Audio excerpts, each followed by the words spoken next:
ايه ده؟ هو اللي انا شايفه ده بجد؟ هو ده بجد؟ هو هو ده بجد؟ هو ده ايه ده؟ هو ده انتوا سفراء المستقبل؟ يا اهلا وسهلا بيكم. عاملين ايه؟ وحشتوني. مش مصدق سفراء المستقبل بنفسهم. السلام عليكم ورحمه الله وبركاته. عاملين ايه؟ كله تمام؟ آه كالعاده الكلاسيكيه، ال... الكلاسيكيات المازنيه. واحد لازم يعمل فيديو عن المواد لقسم علوم سياسيه بما ان ده القسم بتاعي. وبالمناسبة دي يعني ده غالبا آخر فيديو أنا بعمله من الأوضة اللي أنا فيها دلوقتي. الحمد لله والشكر لله على كل شيء. الرحلة في الأوضة دي كانت رحلة شيقة.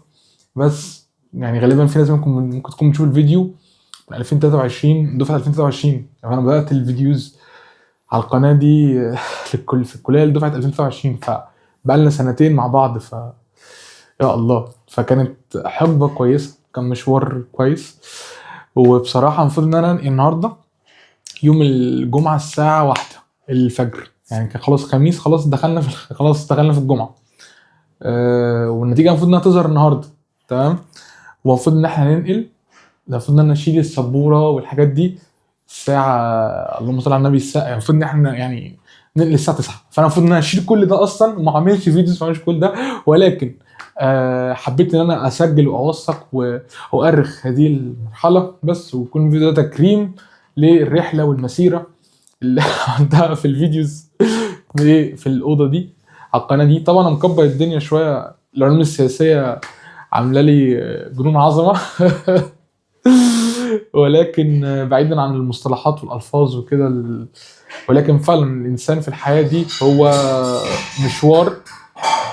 ويعني الواحد يحاول ان هو يعمل اللي عليه، يحاول ان هو يعني المشوار ده ان هو يكون فيه مع ربنا، يخلص النية لوجه الله بس. وقبل ما ننتقل الى المواد بتاعه قسم علوم سياسيه، حابب اقول لكم كام كلمه. واصلا انا لابس الهودي ده مخصوص عشان خاطر افضل نسخه من نفسك بقى، ومكلف انا ها. اسمه ايه ده؟ بص، دلوقتي انتم في المستقبل باذن الله هتبقوا سفراء، هتبقوا وزراء، هتبقوا ناس مهمه.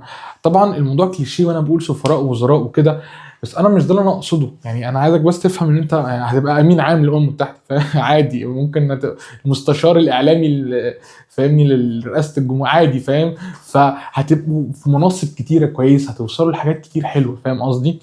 ف يعني بغض النظر عن الالقاب طبعا، بس في يوم من الايام انا واثق ان انتم هتوصلوا لغايه حاجات عظيمه.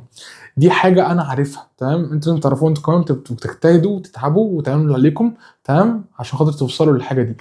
فالمهم بقى في ايه؟ لما توصلوا، تمام، افتكروها يعني ارجوكم، لما توصلوا انصروا الحق، ودايما اعملوا يعني يريد ربنا. اوعوا تكونوا فاسدين، اوعوا توصلوا بالنفاق، بالكذب، بايا كان. تمام. حافظوا على مبادئكم واخلاقكم، وافتكروا ان هي حياه، الدنيا فانيه. تمام. فالدنيا فانيه، وهنتحاسب على اللي عملناه في الدنيا، عشان خاطر الاخره هي دار القرار، وهي فعلا الاستقرار الحقيقي. فيا رب نكون كلنا في الفردوس الاعلى بعد عمر طويل مليان بالحسنات يا رب. هو مفيش حاجه اسمها السياسه نجاسه، او في حاجه اسمها ان السياسه يعني لازم الواحد يكون فيها مش سالك او كده. لا.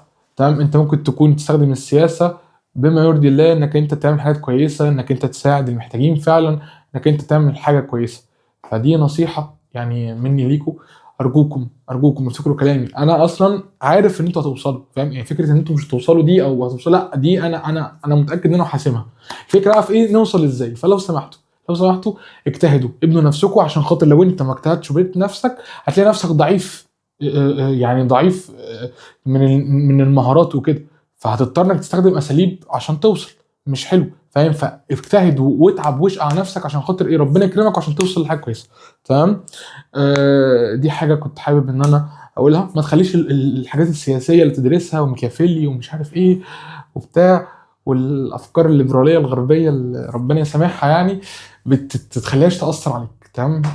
ما تبقاش ايا كان بقى، فاهم؟ اي افكار او اي حاجات ما ترضيش ربنا، ما تخليهاش تاثر عليك. انت بتدرس كل حاجه من كل حته عشان بس تكبر دماغك وتبقى فاهم الناس اللي حواليك بيتفهموا وبيتعاملوا ازاي، فاهم؟ لكن ده ما يبقاش. خليك ايه؟ تفهم، خلاص بقى تكحت بقى بكل حاجه انت اتربيت عليها عشان خاطر ايه بقى؟ لا انا سياسي، فاهم؟ لا يعني السياسيين نماذج كتير، تمام؟ في يعني مش معنى إنك السياسيين مثلا في الغرب بيبقوا بطريقه معينه يبقى خلاص، لا. وعلى فكره في نماذج في الغرب سياسيين كويسين، تمام؟ فاللي انا عايز اقوله يعني تخليش ايه انك تتلعب فيها بسبب اللي بتدرسه، بالعكس انت اللي بتأثر في اللي بتدرسه، تمام؟ بمعنى انك انت اللي يعني تحط باذن الله في المستقبل تبقى اكاديمي وتبقى عالم او تبقى بارع في منصب او في مكان، وتحط انت الرولز الجديده، تمام؟ معلش يعني ميكافيلي احنا اقل منه، يعني حط كتب لك كتاب الامير، احنا هنكتب كتاب السفير، هنكتب كتاب الملك ذات نفسه تمام؟ بس فباذن الله خير. تعالوا يلا بينا نشوف المواد بتاعت قسم علوم سياسيه، تمام؟ شعبة انجلش شعبة عربي. مبدئيا في 5 مواد، تمام، مطروحه تقدر تسجلها لو انت سنه تانية، تمام؟ اجباريه. احنا بنتكلم دلوقتي عن في مواد اجباريه عندنا في القسم، وفي عندنا مواد اختياريه من داخل القسم. ايه الفرق؟ المواد الاجباريه اللي جوه القسم لازم تتخرج وانت واخدها هم 22 ماده، ممكن اسمعهم لك دلوقتي، تمام؟ علاقات دوليه، تطور علاقات دوليه، نظريه 1، نظريه 2، فكر سياسي 1، فكر سياسي 2، تمام؟ واسمه ايه ده، وكومباراتيف، تمام؟ عندك بقى تنميه سياسيه، اجتماع سياسي، قانون دستوري، نظم سياسيه غربيه، نظم سياسيه افريقيه، في بقى نظريه سياسه خارجيه، في قواعد دوليه معاصره، في قانون دولي، تنظيم دولي، نظم دبلوماسيه قنصليه. المهم يعني عندنا 22 ماده، الاسامي دي الترجمات دي لازم تاخدها وتخلصها بالذات. في بقى عندنا 4 مواد، تمام، غير 22 ماده دول تقدر انك انت تختار 4 مواد اختياريين، تمام؟ اي مواد غير 22 ماده الاجباريين لو نزلوا تقدر تختار بينهم، او مش ممكن ما تختارهمش تدرسهم، بس لازم على الاقل تكون قبل ما تتخرج تكون مخلص 4 مواد اختياريه، تمام؟ كل ترم القسم بيطرح بعض المواد الاختياريه علشان خاطر تقدر انك انت ايه تدرسها، تمام؟ ممكن تختارها وممكن ما تختارهاش، ممكن تختار في ترم واحد ال4 مواد اختياريين وتخلصهم في ترم واحد، ممكن على مدار ال3 سنين تاخد كل مثلا ترم ماده، ممكن ترم ما تاخدش ماده اختياريه او كده، على حسب المطروح وعلى حسب المواد، تمام؟ فدلوقتي تعالوا نتكلم عن ايه، عن الحاجات المواد الاجباريه. الاول عندنا 5 مواد اجباريه تقدر تاخدها لو انت سنه ثانيه. عندنا اول حاجه، عندنا نفس الشيء، عندنا الانجليش والعربي، عندنا الفكر السياسي 2. لو انت خلصت الفكر السياسي 1 اكيد لازم تاخد الفكر السياسي 2. الماده دي مهمه جدا فما تاجلهاش، الماده دي ما تنزلش غير ترم تاني فقط لا غير، تمام؟ ويعني في العربي بتاخدها مع دكتور محمد صفار، قصدي في الانجليش بتاخدها مع دكتور محمد صفار، في العربي بتاخدها مع دكتور محمد مصطفى موجود. ويمكن في العربي تكون اسهل شويه، كل اللي محتاجه بس انك انت تركز، تشوف الافكار المهمه وانت بتقرا، وتكتب له على قد ما تقدر اللي انت فهمته، والدكتور تصليحه كويس والدنيا تمام. وبالنسبه لدكتور محمد صفار فانت مهم انك انت تسمع الشرح بتاعه وتركز في الشرح بتاعه، وتشوف هو شايف الموضوع اللي هو بيشرحه من انهي وجهة نظر، عشان تعرف تكتب له الحاجات اللي هو ذكرها في شرحه لما يجي لك سؤال على موضوع معين. دي نصيحة مني. فمهم تحضر محاضراته، لو تعرف تكتب وراه برضه يكون كويس، وتفهم دماغه وتفهم طريقة تفكيره والحاجات اللي هيدور عليها في السؤال، تمام؟ هو انا الميكروفون شغال ولا لا؟ حاسس ان انا بقول كلام مهم ومش عارف يعني. لا شغال الحمد لله. المهم عندنا برضو عندنا برضو ماده نظريه العلاقات الدوليه. طبعا يعني انت لو انت اتاخرت في التخصص، في ناس اتاخر في التخصص فما تخصصش في الترم الاولاني، تمام؟ فلو انت اتاخرت في التخصص مش هتعرف انك تاخد الفكر السياسي 2 لانك انت ما خدتش فكر سياسي 1، بس تعرف انك انت تاخد ايه، تعرف انك انت تاخد نظريه العلاقات الدوليه، تمام؟ الماده دي هي عندها 3 فروع، عندها 3 علوم فروع رئيسيه في القسم العلوم السياسيه، تمام؟ او مش في القسم، يعني في علم السياسه في 3 اعمده: النظم السياسيه المقارنه، والعلاقات الدوليه، والنظريه السياسيه او الفكر السياسي، تمام؟ فانت هنا بتفتح مدخل ليك جديد اللي هي العلاقات الدوليه، تفتح لك مدخل جديد انك انت تتعلم تدخل في مجال العلاقات الدوليه، تمام؟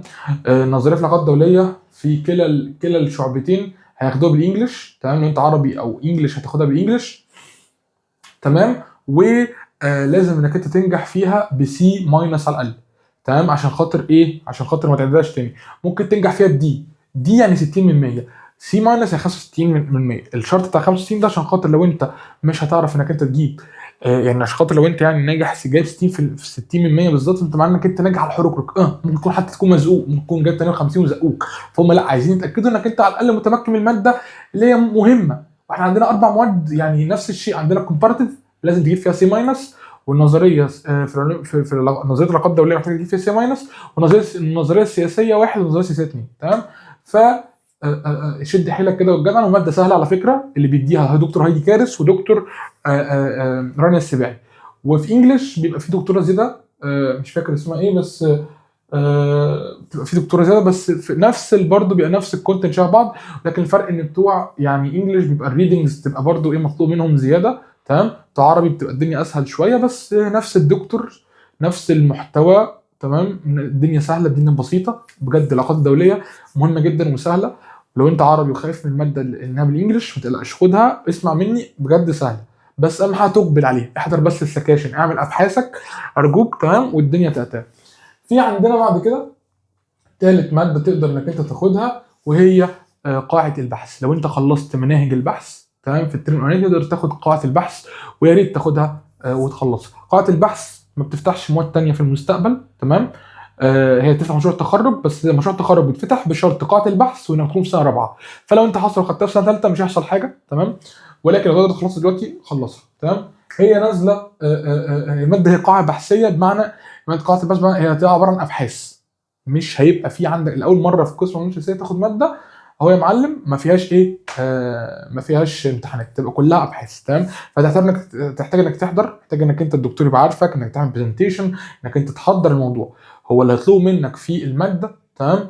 انك انت تبدا انك انت يعني تعمل حاجه شبه كده ايه يعني بحث كده شبه اللي هتعمل مثلا ماجستير او كده، بس حاجات بسيطه حاجه صغيره. فاهم؟ بس ايه الخطوات نفسها. فاهم؟ انك انت تبدا تختار الموضوع، بتناقشه مع الدكتور، بيشوفه، بتعمل برزنتيشن عن النظريات اللي انت هتبدا تعملها علشان خاطر تحلل الظاهره اللي انت خدتها، هكذا وهكذا وهكذا. فاهمني؟ تبداوا طول الترم تعدله ويشوف الحاجات اللي انت بتعملها وماشي في البحث. في اخر الترم تسلم البحث بتاعك وبتاخد الدرجه بتاعت البحث، وبرده في ايه برزنتيشنز انت عملتها وكده. فماده قاعه البحث هي ماده مهمه، بتتعلمك ازاي تعمل بحث بجد زي منهج البحث، ولكن هي تطبيق عملي اكتر. تمام. نازله لانجلش مع دكتورين دكتور عبير ربيع ودكتور امل حميده. تمام. عادي لو خدتها مع اي حد منهم الاثنين. تمام. ونازله في العربي مع دكتور مع دكتور مع دكتور دينا ابراهيم. فربنا يكون يعني ربنا يكون في العون. يعني الدكتور يعني محتاج انك انت تكون ايه تريحها، انك انت تشوف هي عايزه ايه وتعمله. فاهم؟ ما تجادلش كتير، وحاول انك انت ايه تخلص الماده على خير. تمام. عندنا بعد كده ماده الايه الاداره المحليه. تمام. ماده الاداره المحليه هي اصلا في الاساس هي متسجله انها سنه ثالثه، ولكن عادي تقدر تاخدها في سنه ثانيه. تمام. ولو انت ما تخصصتش ولسه متخصص لسه الترم الثاني مش لاقي حاجه تاخدها، تقدر تاخد الاداره المحليه اللي هي مش محتاجه متطلب سابق. تمام. فهتقدر انك تسجلها لو انت ما سجلتهاش بتاعك انك تسجلها، او لو مش عايز تسجلها الترم ده بتنزل عادي الترم الاول وبتنزل الترم الثاني تنزل ترمين، فتقدر تسجلها. تاخد بمنتهى البساطه فيها يعني الحكم المحلي والاداره المحليه، الفرق بين الاثنين. احنا حاليا دلوقتي احنا بنتجه في مصر مثلا لفكره الاداره المحليه، فكره ان يكون في تخصص اكتر لكل يعني في كل محافظه اكتر. تمام. وده يعني برضو عشان ما يجيش في دماغك قوي الدوله الفيدراليه، ده مش شبه الدوله الفيدراليه قوي، ولكن في بعض الاشياء اللي شبه ان يكون في حكومه للاقاليم وفي حكومه للاسم ده للحكومه المركزيه.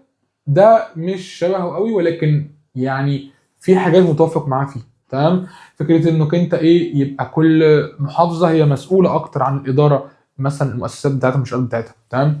فهي بصراحه الماده كويسه، وهتاخدها بالعربي لو انت انجلش مع دكتور سليمان عبد الوهاب، ولو انت عربي هتاخدها مع دكتور ايمن باجوري. ده دكتوري دكاترتي اللي انا فخور ان انا درست معاهم قبل كده، دكتور جميل ولذيذ وعسل.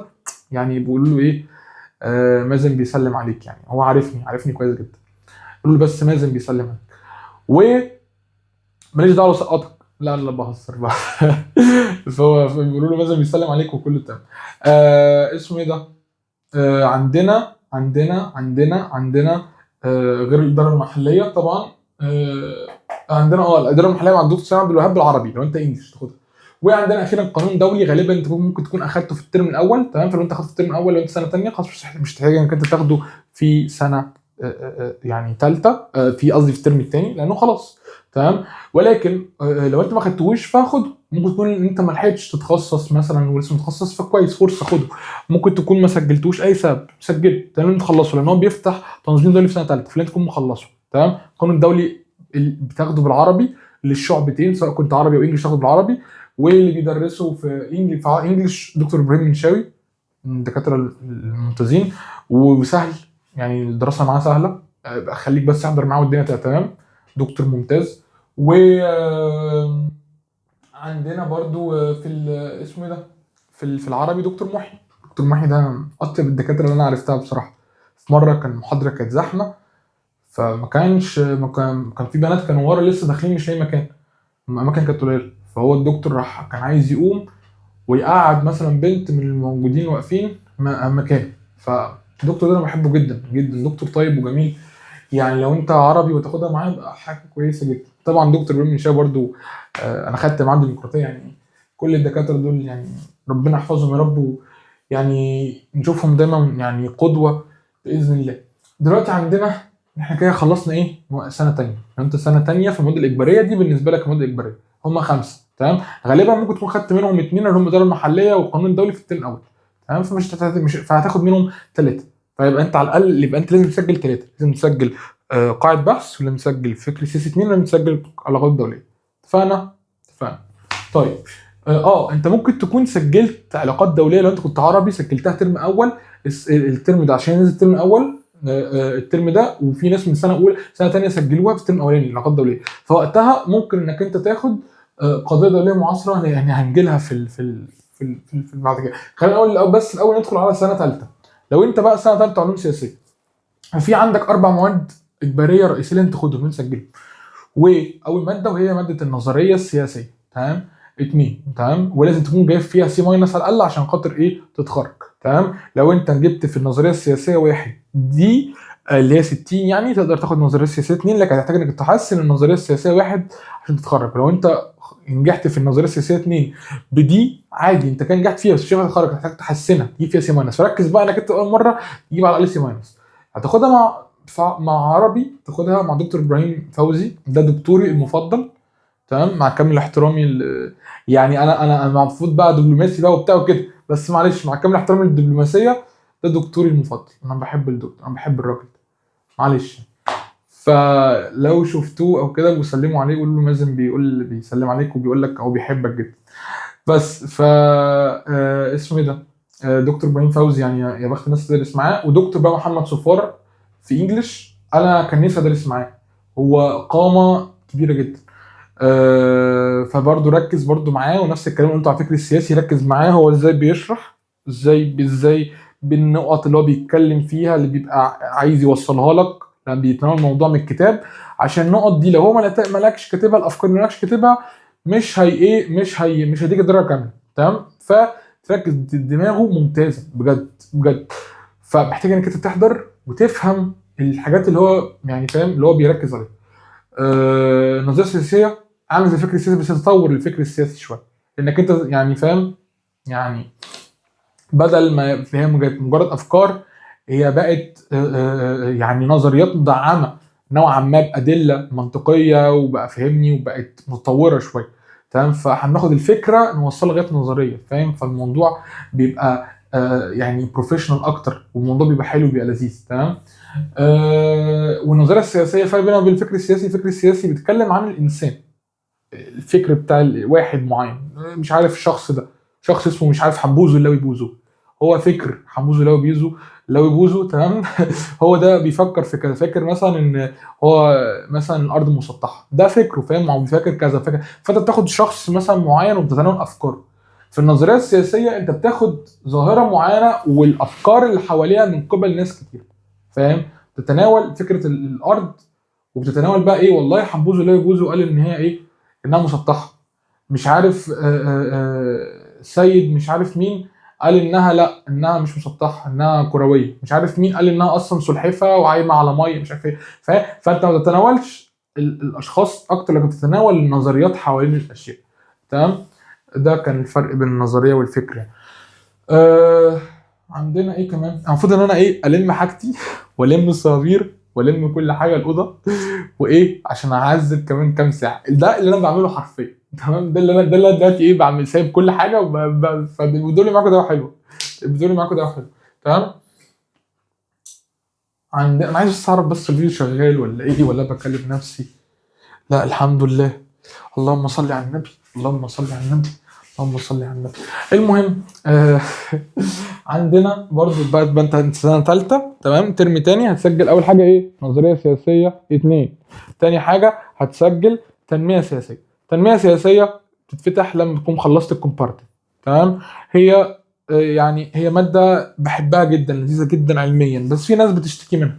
فلو انت بتشتكي، لو سمعت حد بيشتكي منها او كده، فقول لنفسك هي شر لابد منه، ولكن هي والله هي يعني لا برضو ما ينفعش يعني، والله هي مفيده. هي والله هي مفيده. تمام. بتتكلم عن عن مواضيع مهمه دلوقتي في الساحه الدوليه، ما بتخلكش منفصل عن الواقع. تمام. بتتكلم عن مثلا الجلوبلايزيشن، العولمه. بتتكلم عن حقوق المراه. بتتكلم او الجندر، مش حقوق المراه قوي، بس قصدي جندر ايكواليتي، يا ربي. تمام. انا دلوقتي مش مركز قوي. بتتكلم عن جندر ايكواليتي، مساواه بين الجنسين. بتتكلم عن بتتكلم عن التنميه البشريه. التنميه البشريه ده مصطلح ومفهوم مهم جدا، غير مش التنميه البشريه بتاعت اللي انا بقعد اقول اعملها، اقول اتقدم وكده وانت تقدر. لا، التنميه البشريه هتفهم يعني ايه. فهي ماده مهمه جدا. الفكره بس ان هي بالانجلش، فلو انت عربي هتاخدها بالانجلش مع دكتور حنان قنديل. والدكتور لذيذه جدا، الدكتور جميله جدا. الدكتور انت شرحها فاهم، انت بتحضر قدام حد. هو هو على مسرح، مش فاهمني، مش حد فاهمني، هو جاي فاهمني مدفوع له فلوس عشان فاهمني، فلوس كتير عشان يشرح. هو بتشرح بضميره وبقلبه. لو انت فاهم انجلش هتفهم منها كل حاجه بسهوله، وهي الكلام بتاعتها بتبقى لذيذه، وبتشرح بالعربي كمان في اوقات كتير. وخاصه الامتحان الماده ده اصلا مش بتخليها مقالي كتير، بس هي بتحب لو انت هيبقى في حاجه مقالي تحفظ السلايدز كويس، تحفظها كويس جدا. بالنسبه للانجليش هتاخده مع حنان قنديل ومع دكتور مصطفى كامل. دكتور مصطفى كامل هيبقى غالبا لغايه قبل 100 ترم، وبعد 100 ترم بكام محاضره. ودكتور حنان قنديل هتدخل في اخر كام محاضره. تمام. الفكره الدكتور مصطفى كامل ان هو بيحب الريدنجز، ان هو يعني بيحب اللي يكتب له، بيحب الريدنجز. لما يقول لك في ريدنجز تقراها. في عربي مفيش ريدنجز فما تخافش، في انجلش في ريدنجز فتقراها وتذاكرها وممكن تكتب تستعين بيها في الامتحان. تمام. فالماده بجد محتوى كويس جدا. حاول بس تصحصح وتفوق فيها من الاول عشان خاطر تجيب فيها ايه، درجه كويسه. بس وانا كنت بحبها ومتحمس جدا ان انا اخدها، والحمد لله خدتها، والحمد لله انا عديت منها. بس فشتان الفرق اول ما دخلت اخر بس والله كانت جميله، والله كانت جميله. مش هقول لك كانت سهله، بس كانت جميله بجد، كانت لذيذه. هي بس لو انت الانجليش بتاعك مش احسن حاجه، حاول انك انت ايه تشتغل عليها كتير. حاول انك انت تذاكر المحاضره مره واثنين وثلاثه وكده. تمام. ايه تاني؟ يبقى احنا قلنا ايه، نظريه سياسيه. تمام. وقلنا تنميه سياسيه. لو انت سنه ثالثه ترم تاني تاخد اجتماع سياسي. الاجتماع السياسي هو نازل مع دكتور رحاب صقر العربي، والدكتور اماني مسعود في انجلش. انا لما خدتها ما خدتهاش مع دكتور رحاب صقر لما كنت عربي، خدتها مع دكتور نادية ابو غازي، ودكتور سحر صف الله، ودكتور ابراهيم فوزي. كان وقتها دكتور ابراهيم دخل لنا فتره في الاول وكده، وكان وقتها كان بيدرس لنا نظريه 2. كان السنه اللي فاتت الكلام ده في ثالثه. فما شاء الله يعني الدكتور كان متواجد، الدكتور المفضل كان متواجد في اكتر ماده في الترم. دي كانت حاجه بسطاني يعني. اي نعم ما حضرتش كتير لان المحاضره كانت الساعه 9. تمام. الجزء بتاع دكتور ابراهيم ان هو دخل كام محاضره في الاول. المهم يعني، بس انا كنت مبسوط يعني. بعد كده بقى لما دخلنا بقى دكتور سحر ودكتور نادي دخلت لنا، هي بتتكلم عن ايه الماده؟ الماده بتتكلم عن علم الاجتماع وعلم السياسه لا بيلتقوا، تمام. وبرده من ضمن الاشياء دي الفن، تمام. وفكره الموسيقى او الاغاني مثلا، وبتتناولها مثلا قضيه سياسيه، فكره اعمال فنيه تتناولها مثلا قضيه سياسيه، فكره روايات او اعمال ادبيه بتتناولها ايه، قضيه سياسيه، تمام. فهي ماده لذيذه، تمام. انا مش عارف بصراحه نظام الدكتورين هيبقى عامل ايه، بس دكتور امان مشهور هتخليكم هي بس محتاج بس تحضر لها، هي بتبقى ستريكت بس طيبه جدا، محتاج انك تحضر لها، تمام، وتبقى عارفاك وكده، والدنيا تبقى تمام. هتطلب منك تحليل افلام، تحلل اعمال فنيه، هيبقى في حاجات كتير، في جزء نظري، تمام. هي الماده لذيذه جدا بجد، الماده كانت لذيذه وكانت حلوه، كان لها ذكريات كتير قوي معاها، ممكن اقعد اتكلم بقى، فاهم، من هنا لغايه الصبح بقى، فاهم. آه... ايه تاني؟ ما احنا كده قلنا ايه؟ اخترناك قلنا ايه؟ قلنا ناخد نظريه سياسيه، اجتماع سياسي، تنميه سياسيه. الاجتماع السياسي تتفتح بالكومبارتيف، والتنميه السياسيه تتفتح بالكومبارتيف. لو انت سنه ثانيه تقدر تاخد اجتماع سياسي وتقدر تاخد تنميه سياسيه عادي، تمام، لو انت خلصت الكومبارتيف في الترم الاولاني. أه وعندنا لو انت سنه رابعه برضه ما سجلتش تنميه ولا اجتماع، الحق سجلهم، انت هيروح منك فين تاني. وعندنا بقى الماده الرابعه الاخيره اللي مسجلها، وهي نظريه السياسه الخارجيه. نظريه السياسه الخارجيه هي ماده بتتفتح من تطور العلاقات الدوليه. لما خلصت تطور العلاقات الدوليه باذن الله على خير في الترم الاولاني، فتقدر تاخدها في الترم الثاني، تمام. الماده بالعربي لو انت عربي، بالانجلش لو انت انجلش، تمام. اللي بيدرسها في الانجلش دكتور هايدي كارث.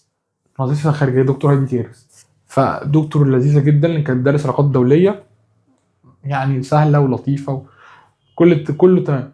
والماده نفسها محتواها كويس جدا. لو انت عربي، اللي هيدرس لك نظريه السياسه الخارجيه دكتور علي جلال. فدكتور علي جلال يعني فاهم، خلاص يعني الدنيا خلاص تمام. الماده محتواها تمام، الماده اصلا مهمه، لو انت تدرسها كده، فاهم. اسمه ايه ده، ما تقعدش بقى ايه، تحاول انك انت اسمه ايه ده، تحاولش انك انت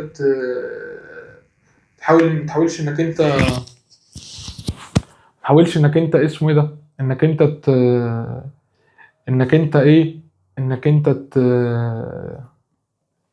ما تحاولش انك انت يعني تاخد اللي خلي الماده ما تدخلش في دماغك ويا دوبك ايه بصمجه وخلاص، لا.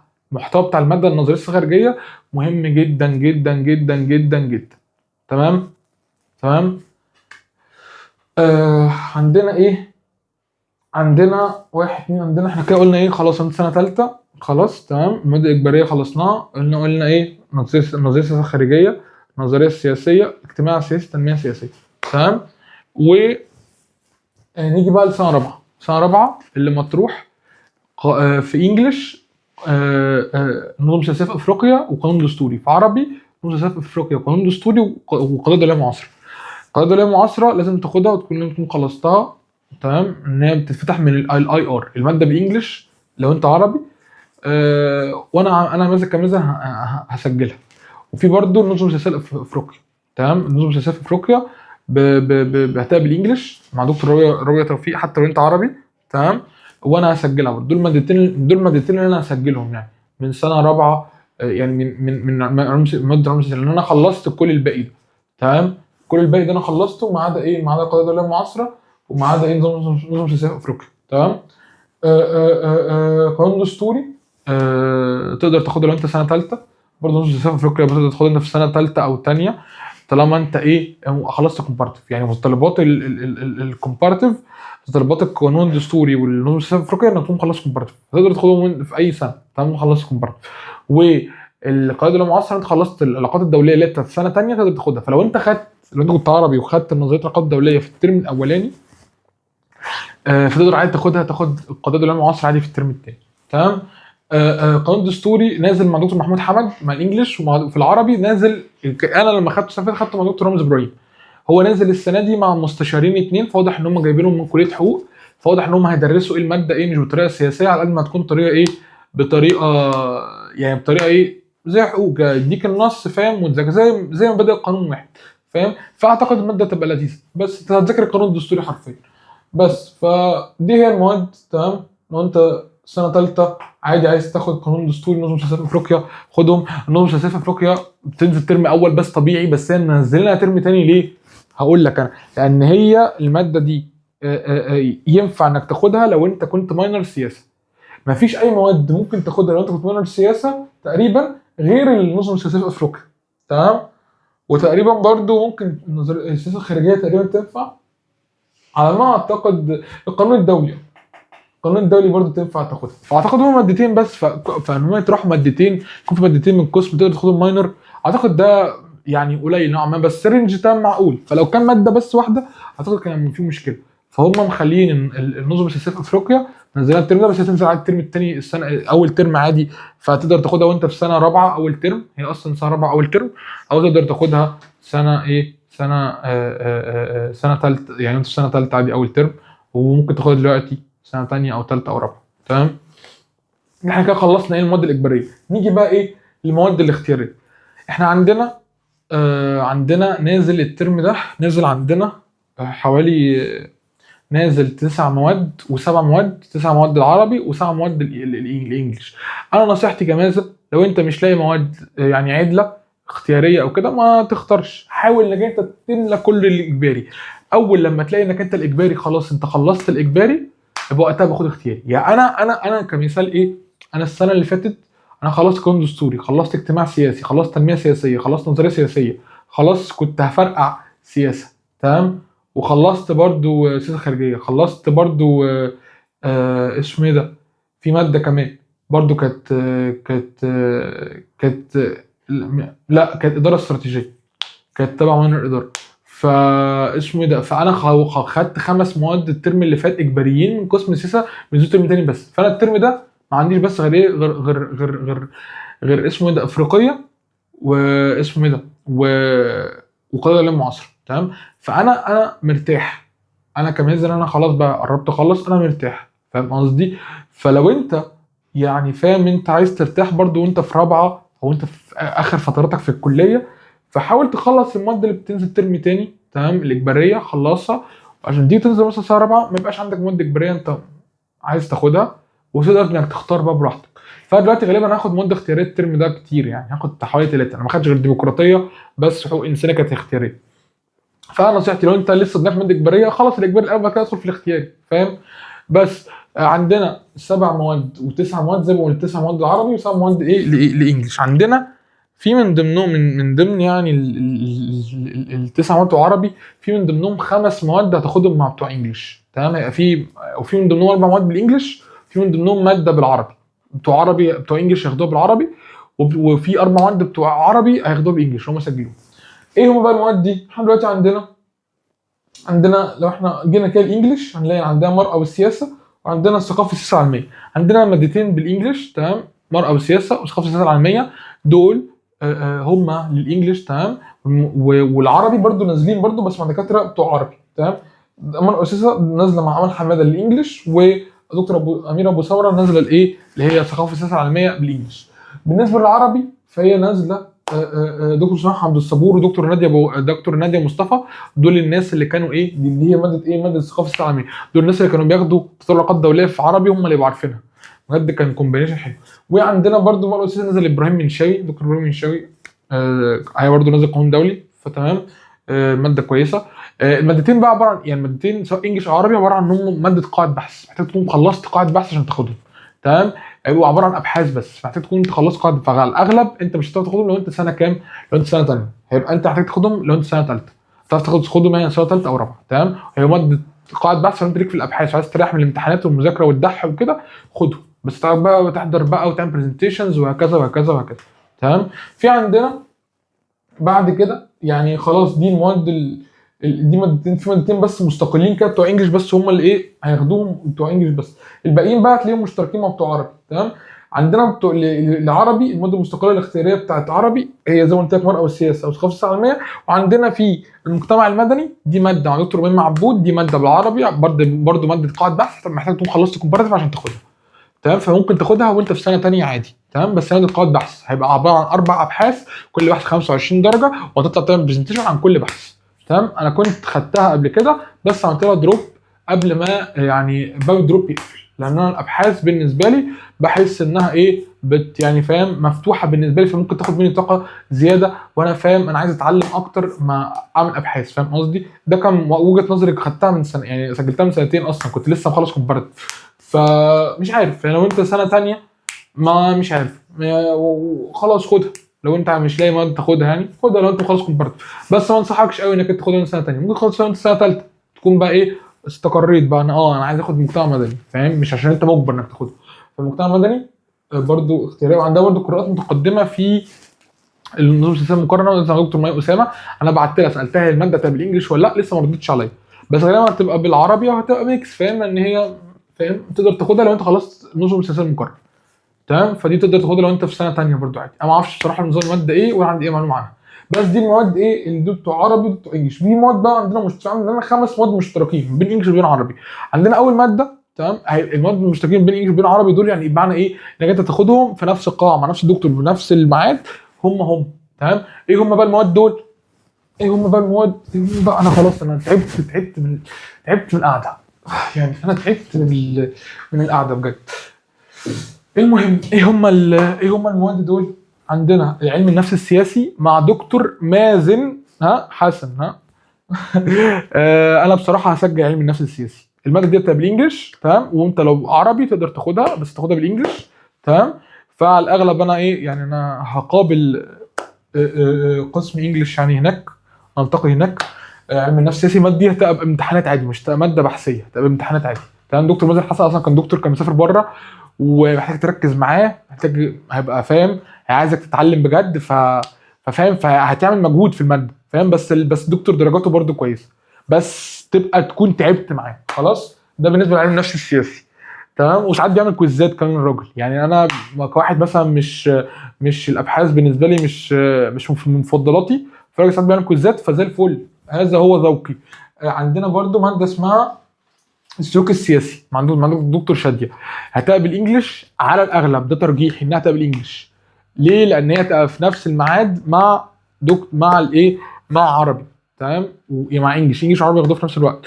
ودكتور شاديه كان بيدرس كومبارتيف، والكومبارتيف كان بيدرس بالانجلش. تمام، وهي كمان نازله معاها دكتور ثانيه مش فاكر اسمها ايه، الدكتور دي بتدرس في الانجلش، فغالبا السلوك السياسي هيبقى بالانجلش. تمام، هتنزل ايه الماده دي هتنزل ايه هتقدر تاخدها لو انت مخلص كومباراتيف، وبرده علم النفس السياسي تقدر تدخل انت تقدر مخلص كومباراتيف.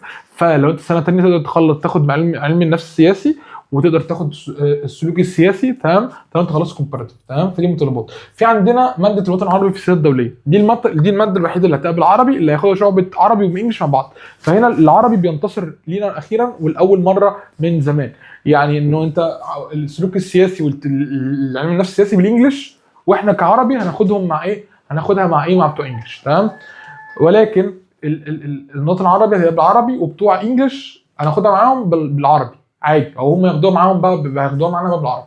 فدكتور الماده بيدرسها دكتور احمد يوسف. فالدكتور احمد يوسف دكتور هادي، دكتور ذكي، دكتور فاهم، دكتور بتتعلم منه، تقعد كده تسمع كده فاهم، يقعد يشرح لك فاهم، وتمام بارك الله فيما رزق. فالماده تبقى لذيذه لو انت مخلص تطور العلاقات الدوليه، فمش هتعرف تسجلها لو انت سنه ثانيه. لو انت سنه ثالثه ومجهز في تطور العلاقات الدوليه تقدر تسجلها. تمام، دي شرط مطلوب سابق انك تكون خلصت ايه تطور العلاقات الدوليه. في عندنا ماده الفن والسياسه. ماده الفن والسياسه من دكتور نادي ابو غازي ودكتور رحاب صقر. الماده دي بالانجلش، وفي اشتباه ان هي تكون ماده قاعه بحثيه، انا لسه مش عارف، انا هحاول اتقص كده واعرف، بس شرط انك تاخدها انك تكون مخلص 63 ساعه، ملهاش شرط فاهم، ملهاش شرط يعني انك تكون مخلص ماده معينه، لا تكون مخلص 63 ساعه، تكون في سنه ثالثه يعني. فانا كنت بفكر اخدها، بس السكشن بتاعها متعارض مع السلوك السياسي، انا بفكر اخد برضه سلوك سياسي، فبفكر اخد سلوك سياسي وعلم النفس السياسي، وعايز اخد برضه ماده برضه ثالثه برضه يعني اختياريه لسه بفكر. في عندنا اخر ماده هي ماده ايديولوجيات سياسيه. ايديولوجيات سياسيه في المجتمع المعاصر، او ايديولوجيات سياسيه معاصره مع دكتور رامي. الناس طبعا الاقدم شويه تبقى حاضر دكتور رامي لما كان بيدرس فكر سياسي. دكتور رامي هو دكتور في الفكر السياسي، بس هو شعبة انجلش، والماده بالانجلش، وبتوع عربي هياخدوها مع بتوع انجلش بالانجلش. فهي هتبقى عامله زي الفكر السياسي كده بس بالانجلش. تمام، دي انا بفكر اخدها. فاهم هو بجمله ايه؟ الجحود. فاهم انك تفهم تيجي على، فاهم هاخد انجلش ترم كله انجلش، هاخد قضايا دوليه معاصره بالانجلش، وهاخد نظم سياسيه افريقيه بالانجلش. تمام، وهاخد علم نفس سياسي بالانجلش. تمام، خلاص هتخرج من حوالي لندن وبفكر اخد سلوك سياسي بالانجلش. تمام، اخد ادبيات سياسيه معاصره بالانجلش. في ماده عاق بس تقريبا هي اللي ممكن اخدها بالعربي، تكون ماينر اداره بقى، ولا ما اعرفش بقى اللي ناقصني بقى. فاهم؟ فاسمه ايه ده؟ ف فعندنا ادبيات سياسيه معاصره بالانجلش. تمام، متطلب سابق تكون خلصت فكره سنه 2، فانت مش هتعرف تاخدها غير لو انت كنت سنه ثالثه. تمام، فدي ماده تقدر تسجلها اختياريا سنه ثالثه. اللي تقدر تسجله اختياريين لو انت كنت سنه ثانيه: المجتمع المدني، والقراءات في مقدمه في اللغه الاوروبيه، في قصدي قراءات متقدمه في النظم السياسيه المقارنه لو انت كنت عربي سنه ثانيه. ولو انت كنت سواء انجلش او عربي سنه ثانيه، فتقدر تسجل سلوك سياسي وعلم النفس السياسي. تمام، بس الى هنا تنتهي حلقتنا. اخر مره، اخر فيديو كنت بصوره في الاوضه دي. عايز اقفل اصلا علشان خاطر اروح الم الحاجات اللي عندي بس ولكن اسمه ايه ده؟ ولكن يعني حابب مش حابب يعني كانت رحله جميله، مبسوط ان انا اتعرفت عليكم. باذن الله تبقوا في من الايام سفراء. اتمنى تدعوا لي معاكم، يعني تدعوا لي معاكم ان انا الحمد لله شكرا على كل شيء في الحياه طبعا. بس طبعا الواحد دايما بيطمح لحاجات احسن واحسن واحسن، فادعوا لي يعني. فاهم ان الواحد يعني يبقى احسن واحسن واحسن. فاهم؟ بس يعني زي ما انا كاتب كده على التيشيرت: الانسان انت ما تقدرش تختار كل حاجه، بس تقدر تختار احسن حاجه. ودي حاجه جات لي لما دخلت الكليه، انك انت بتلاقي فرص هنا وفي هنا وهنا وهنا، حاجات هنا وهنا. مش هتعرف تختار كل حاجه، مش هتعرف تكون هنا وهناك في نفس الوقت. تمام، بس تعرف تختار حاجه، والحاجه دي ممكن لما تختارها تبقى احسن حاجه. تمام، فادعوا لي ان انا اعرف استقر واختار احسن الحاجات. ادعوا لي ادخل الجنه، ويا رب تدخلوا انتوا الجنه كمان. بس وركزوا بقى في القسم بتاع العلوم السياسيه ده، على فكره والله تقدروا تبقوا ناس جامده جدا منه، صدقوني. كفايه بس ان انا يعني كفايه بس يعني ان انا فيه يعني ليكوا ليكوا الشر بهزر. بس فاسمه ايه ده؟ يعني والله عايز اتكلم كتير، عايز اقول كلام كتير يعني يعبر عن مشاعر وحاجات بقى كده من اللي بتوع السياسه دول ما بيحبوهاش. بس انا يعني عايز انام بصراحه، وعايز الحاجات، عايز اروح بقى. اعتبروني قلت حاجات مهمه بقى، ونقدر نوصل. وفاهم يعني انا قلت كلام مهم في الاول بصراحه، بس في حاجه فعلا مهمه ممكن اكون عايز اقولها. ممكن انا عايز اقول ايه؟ انا عايز اقول ان انا الفتره اللي فاتت كنت بفكر ايه حكمه الانسان في الحياه. يعني هل الانسان مخير ولا مسير؟ هل انت قادر انك تختار كل حاجه؟ اي حاجه قادر تختار كل حاجه في الحياه، قادر تبقى تقول انا عايز اعمل كذا فتعمل كذا من غير حدود؟ ولا على الناحيه الثانيه انت اصلا مسير بنسبه 100%، اللي هو انت اصلا انا دلوقتي الكلام اللي بقوله ده انا مش مسؤول عنه. لا، انا في حاجه بتحركني اقوله. انا الحاجات اللي انا بتحرك اي حاجه بعملها في الحياه، لا مش انا اللي بعملها، لا ده انا مجبر اعملها. فلا، الانسان ولا مجبر ولا مخير بنسبه 100%، ولا مخير بنسبه 100%، ولا مجبر بنسبه 100%، ولكن هو مزيج. تمام، ربنا قادر ان هو ايه يعني، عنده القدره ان هو يعني فاهم يجبرك او يجبر اي حاجه ان كن فيكون. فاهم؟ ولكن برضو ربنا فاهمني يعني في له حدود لا يعلمها الا هو طبعا. في ان هو ايه، في ان هو يعني يجبر يعني يكون حاجه تحصل. فاهمني؟ انك انت الانسان نفسه يعني، الانسان بالذات يعني ربنا عنده ايه يعني حاجات لا يعلمها الا الله، بس نقدر برضه نعرفها برضه من النصوص الدينيه. زي مثلا ان الله لا يغير قوم حتى يغيروا ما بانفسهم، ما بانفسهم. ف نقدر نفهم من هنا انك انت يعني ربنا عمره ما هيدفعك غير لو انت عملت حاجه عليك، عملت اجتهد.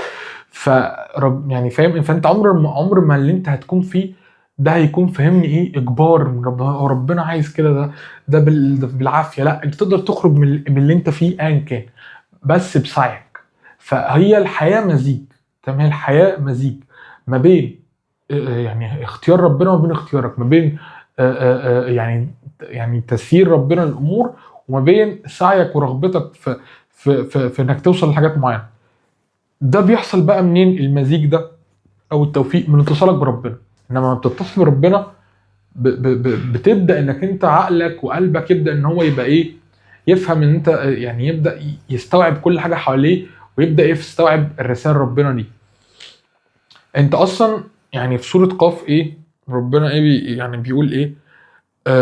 لقد خلقنا الانسان ونعلم ما توسوس به نفسه ونحن اقرب اليه من حبل الوريد. الايه دي انا بحبها جدا، يعني بحبها فوق ما تتخيل. فربنا سبحانه وتعالى هو مع كل انسان، حتى اللي مش مؤمن بيه والكافر، فاهم؟ فربنا بيبعت اشارات للانسان، بيبعت الهام، بيبعت وحي، بيبعت مقدرات في الحياه، ظروف تخلي الانسان يروح على طريق معين، فاهم؟ ممكن يكون فيه خير، فاهم؟ بس الانسان لو هو غافل مش هياخد باله من كل ده، مش هياخد باله ان ده بيحصل عشان خاطر كذا، فاهم؟ فدي حاجه انا ادركتها. فانت لازم تكون متيقظ، ولازم تكون مع ربنا، تكون مش غافل، يكون قلبك منفتح لوجه الله. ليه؟ علشان خاطر لما يعني يبقى يحصل كومبينيشن، يحصل توفيق، تمام تمام، انك انت تبقى نفسك في حاجه وربنا ييسر لك او يبعت لك اشارات، او يبعت لك. يعني حقيقي فعلا دلوقتي مش مركز قوي، بس فاهم الموضوع ده. انا اتمنى تحاول تفهمني، ولو انا اسأت التعبير تتجاوز عن اسأتي في التعبير، او ان انا اتكلمتش كويس او كده. ولكن يعني انا عايز اقوله ايه، انك انت الحياه دي هي مزيج ما بين سعيك وما بين توفيق، ما بين كرم ربنا. وهنا بيحصل التوفيق فاهمني، ما بين ان ربنا اللي عايزه واللي انت عايزه، ما بين ارادتك وما بين اراده ربنا، ده التوفيق. تمام، مش هيحصل غير لما انت تكون على اتصال بربنا. الاتصال جاي من كلمه ايه؟ الاتصال، كلمه صلاه جايه من كلمه اتصال. انت تكون على اتصال، لان ده تكون تعبد ربنا وعلى اتصال بيه دايما في كل حاجه بتعملها، في كل حاجه يوميه، في كل حاجه فاهمني حياتيه. فالمهم انك تصلي، دي حاجه مهمه جدا، وتدع ربنا في الحسبان في كل حاجه بتعملها كل يوم، في كل تفصيل، وتركز وتشوف الاشارات اللي بتحصل والحاجات، الاحاسيس اللي انت بتحسها، الالهام اللي انت ممكن تحس انك عايز تعمل كذا، عايز تعمل كذا. تبقى فاهم ان ده مش صدفه، ان ده ربنا ممكن يكون يعني حط فيك رغبه، ده مش صدفه. ربنا وجهك لطريق، ده مش صدفه. فاحنا اتحطينا في الكليه دي مش صدفه، فاهم؟ انت واخد بالك ليه بكلمك ليه في كل الدايره دي؟ عشان اوصل بيك لغايه النقطه دي. انت مش صدفه انك انت جيت الكليه دي، انت اخترتها بايدك، ولكن في حكمه وراها. تمام، زي ما قلت لك الحياه هي مزيج ما بين الاختيار والاجبار. انت ما تقدرش تختار كل حاجه، بس انت في عندك شويه اختيارات تقدر تختار بينهم. تمام، وفي نفس الوقت يعني لازم تختار، انت مجبر انك تختار، فاهم قصدي؟ فهو مزيج من فانت لما اخترت الكليه انت فاكر انك اخترتها وخلاص كده، لا، انت اخترتها في مزيج ما بين انك انت كنت عايز، انك انت اخترتها عشان انت كنت عايزها بكامل ارادتك، وما بين ان ربنا كان حاطط حكمه ليك في الموضوع، في المجال ده. الحكمه دي انت مش هتفهمها، وممكن تعيش حياتك كلها فاهمني ما تستغلهاش صح، والفرص قدامك تضيع لو انت كنت غافل ومش قريب من ربنا. لكن لو انت قربت من ربنا هتفهم انك انت ربنا اللي انت في المكان ده عشان سبب، عشان حاجه، فتبدا انك تعمل اللي عليك، وتبدا انك كل حاجه بفرصه تجيلك تتبعها، وتعمل عليك في كل ماده بتاخدها، في كل يوم بتقابل في كل الناس بتقابلهم. تبقى فاهم ان ممكن يكون في حاجه في كل تفصيله في يومك ربنا بيبعتها لك، فاهم؟ حاجات كتير او اشارات كتير. تبقى فاهم انك انت هنا مش صدفه، انك انت في يوم من الايام فعلا ممكن تبقى سفير، فعلا في يوم من الايام فعلا ممكن تبقى وزير، فعلا في يوم من الايام فعلا ممكن تبقى فاهمني، تبقى حد في مركز سياسي مهم.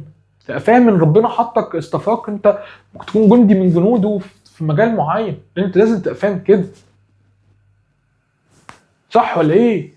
فبقى جو بقى، لا يا عم اصل العلوم السياسيه محتاجه واسطه، لا يا عم اصل ابقى سفير محتاج مش عارف واسطه، محتاج مش عارف ابقى كذا، لا يا عم ده دول عالم الكبار والناس الكبيره، واحنا مش عارف ايه، ولاد مش عارف الطبقه المتوسطه مش عارف ايه، وبقى عالم الابهات، وجو بقى ايه افلام عادل امام بقى ومش عارف ايه بقى فاهم بقى، وتلبس جاكيت جينز بقى فاهمني، وتقعد مبوز لي كده. هي الحياه كده، تبقى فاهم ايه بقول لك ايه، السيكابه ده مش وقت سيكابه، مش وقت دراما. خلاص هنسعى، هنعمل اللي علينا، تمام، وربنا هيوفقنا. تمام. فتبقى عارف ان ربنا حطك في المكان ده عشان هدف وسبب مهم. فارجوك ارجوك ارجوك ارجوك ارجوك تعمل اللي عليك وتجتهد من غير ما تفكر في اسباب منطقيه، ان انا ممكن اوصل ازاي لحاجه جامده جدا من اللي انا بعمله. انا ما تفكرش. طالما طالما انت في ربنا حطك في مكان تعمل عليك فيه، وطالما المكان ده ممكن يأهلك انك تبقى حد جامد جدا، ففي يوم من الأيام ممكن حاجه جامد جدا لو سمحت. ممكن تبقى وزير في يوم من الايام، متخيل؟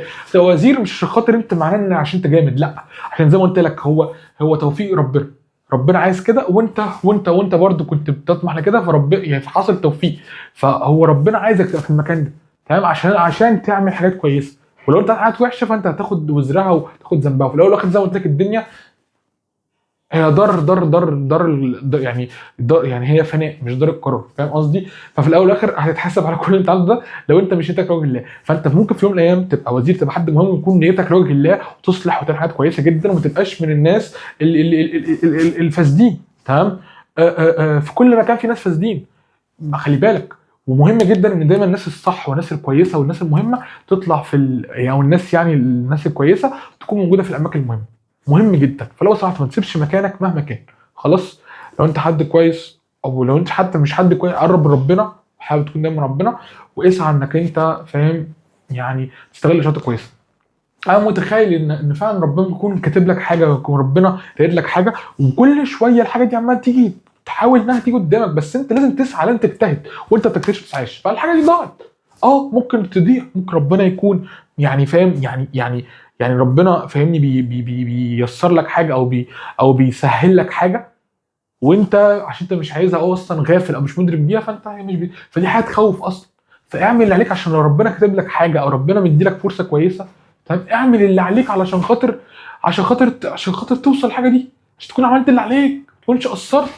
انت متخيل ممكن ربنا فاهمني يكون كاتب لك انك تكون فاهمني مش عارف يعني تكون رئيس جمهوريه العالم. الله، مش عارف يعني تكون امين الامم المتحده، مش عارف تكون حاجه مهمه جدا يعني، ايا كان ايه هي، بس ممكن ربنا يكون موصل لك انك تكون حاجه مهمه جدا. قلت لمجرد انك انت ما اتبعتش وعملتش اللي عليك، وما اتبعتش فاهمني الاشارات يعني والطريق اللي ربنا كتبه لك، واهملت فاعمل اللي عليك، الله اعلم ربنا كاتب لك ايه. فدي حاجه بجد مهمه، ان هي علاقه بينك وبين ربنا، في طرفين. ما ينفعش علاقه تكون من طرف واحد. ما ينفعش انت تكون غافل وبعيد وربنا دايما ايه معاك. فوقتها العلاقه مش هتشتغل، انت وقتها مش هتحس بالعلاقه، بس دايما ربنا يكون معاك، فاهم؟ فخليك مع ربنا وهتلاقي ربنا معاك، هتفهم ان ربنا معاك، فاهم؟ هتلاقي بيوصل لك حاجه، بيوفقك لحاجه، وانت تجتهد فيها اكتر ربنا يوفقك فيها اكتر، وانت تجتهد فيها اكتر وربنا يوفقك فيها اكتر، فاهم قصدي؟ ف ف ف ف ف ف فاسمه ايه ده، فتلاقي بقى سبحان الله بقى ممكن توصل لغايه ايه، ممكن تعمل ايه في الحياه. بس في الاول والاخر هي رحله، واتمنى ان ربنا يتوفانا مسلمين ويلحقنا بالصالحين يا رب. بس روح بقى اعزل بقى في سلام. بحبكم، واشوفكم قريب على خير في الكليه، ويا رب نتقابل في الفردوس الاعلى يا رب على خير باذن الله. بس وممكن اشارككم حاجه كده، مش عارف بقى البتاع شغال ولا لسه. 53 دقيقة الحمد لله يا رب. ممكن اشارككم حاجة كده. دي دي المكتبة، بغض النظر عن المكتبة ده، آه، دي ده كده ايه، كان فكرة برنامج كنت عايز اعملها وكده، اللوكيشن وكده كنت عايز اعمله. فالمهم دي الأوضة بتاعتي يعني. المهم ايه، انا افك الحاجات دي، تمام. ما حدش صور فيها كتير يعني، صورت بتاع حوالي 20 فيديو 30 فيديو. المهم يعني ابقوا ادعوا لي يعني، فاهم ان انا اكمل في حاجه زي كده. بس وانك انت ايه، انا مبسوط يعني، انا حاولت اعمل حاجه في المكان ده، بس انا للاسف فاهم ما لحقتش اتهنى بيه قوي، بس الحمد لله. تمام. فالحمد لله، شكرا لله. بس انا بقول لك ايه، انا حبيت اشارككم حاجه زي كده، مش عارف يعني انه فاهم انه فاهم ان انت الله يعني، انت فاهم، انت الله اعلم ممكن تعمل ايه باللي انت بتدرسه، فاهم؟ ممكن تعمل حاجات كويسه، فاهم؟ بس الحاجات دي انا هشيلها برضه. فالواحد بيسعى وبيجتهد، فما كنتش عارف ان انا همشي، فاهم؟ بس فاجتهدت وعملت دي، همشي بقى فاهمني بتاعت ربنا، فاهم؟ باذن الله المكان اللي جاي يبقى احسن واسعد. بس انا اهو ايه الاخبار. انا بس عايز ايه اختم الفيديو ب... بالبتاعه دي. فين الميل بتاعه دي؟ ده للذكرى يعني، ده توثيقا مازن طارق كان هنا. دي الشهاده بتاعتي انا في ثانويه عامه. آه انا يعني دايما بحب ان انا ايه يعني احتفظ بيها. التكريم بتاعي. آه بس مازن طارق محمد احمد 98 ونص. ما كنتش اعرف ان انا هوصل لغايه الكليه دي، فاهم قصدي؟ يعني ما كنتش اعرف ان انا هوصل لغايه الكليه دي. فالواحد بيعمل اللي عليه، وانا بس واكيد في مغزى يعني، فاهم قصدي؟ يعني اكيد في مغزى. بس هعمل بقى زي البروجر بقى وبتاع بقى، واتكلم بقى كده انا ماسك بقى مش عارف ايه واقعد بقى اعمل بقى نفسي عفوي بقى وبتاع. لا بس فعلا اكيد في مغزى، اكيد في مغزى. فخير يعني، خير خير خير خير خير خير. بس باذن الله خير، اشوفكم قريب على خير. وبس يعني حد بقى، لو حد بقى يعرف ايه بقى، يعرف بقى مطاعم اكل حلوه في اكتوبر يبقى يقول لي، عشان أنا رايح اكتوبر من المعادي لاكتوبر. المسافه كبيره قوي. ف السفراء اللي في اكتوبر يا ريت ايه تستقبلوني. خلاص انا نازل اكتوبر. مش عارف اصلا احط الحته دي ولا اقطعها، بس مش مشكله. المهم كان معكم مازن طارق، اشوفكم قريب على خير. سلام.